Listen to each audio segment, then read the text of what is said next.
মেটামৰফচিছ কবি জুবিন গাৰ্গ।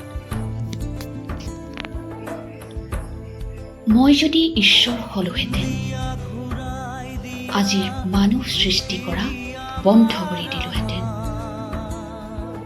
নতুনকৈ সৃষ্টি কৰিলোহেঁতেন আৰু এবিধ মানুহৰ দৰে জন্তু, যি মাৰি কাটি খাই বৈ শুই জীয়াই নাথাকি আৰু বহুত কিবা কিবি কৰিলেহেঁতেন।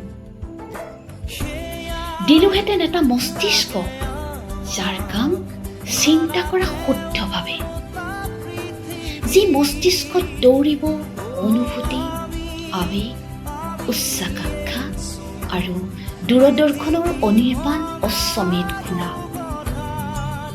যি মস্তিষ্কত আস্ফালিত হ'ব পৰিৱৰ্তন, আৱৰ্তন আৰু নিয়ন্ত্ৰণৰ ন ন সূত্ৰ। দিলোহেঁতেন আৰু এজুৰি হাই পাৱাৰ চকু, যাৰ মাজেদি সকলো সঁচা বস্তু দৃশ্যমান। দিলোহেঁতেন দুখন এক্সট্ৰা কাণ, শুনিবলৈ সকলো অস্ফুট শব্দ, উশাহ নিশাহ, হুমুনিয়া, হতাশা আৰু সময়ৰ পদধ্বনি।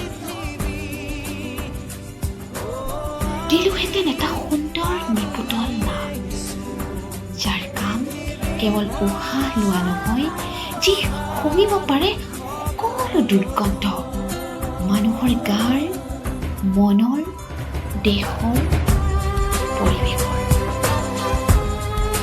দিলোহেঁতেন এখন মুখ আৰু এটা ডিঙি, যাৰ শব্দই নমাব পাৰে ব্ৰহ্ম, ভেদিব পাৰে সকলো মিথ্যা আৰু অমানৱীয়তা। দিলোহেঁতেন এযোৰ বাহু, এহেজাৰ ভীমৰ শকতিৰে ভৰপূৰ, যি আজুৰি আনিব পাৰে সকলো ভুল, সকলো দুষ্কৃতি।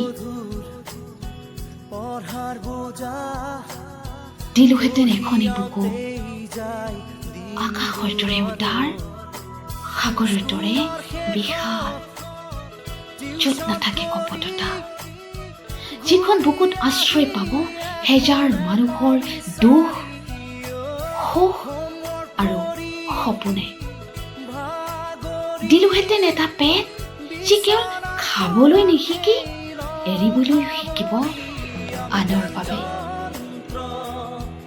দিলোহেঁতেন এটা যৌনাংগ, য'ত কিল বিলাই থাকিব সহস্ৰ বুদ্ধৰ বীৰ্য। দিলোহেঁতেন দুখন ভৰি দৌৰিবলৈ ভৱিষ্যতৰ বাবে, সুন্দৰ বসন্তলৈ, যাৰ সতে ধাৱমান হ'ব অলেখ অযুত সপোন, উদিত সূৰ্যৰ ৰঙীন আভাৰ সতে বিলীন হ'বলৈ।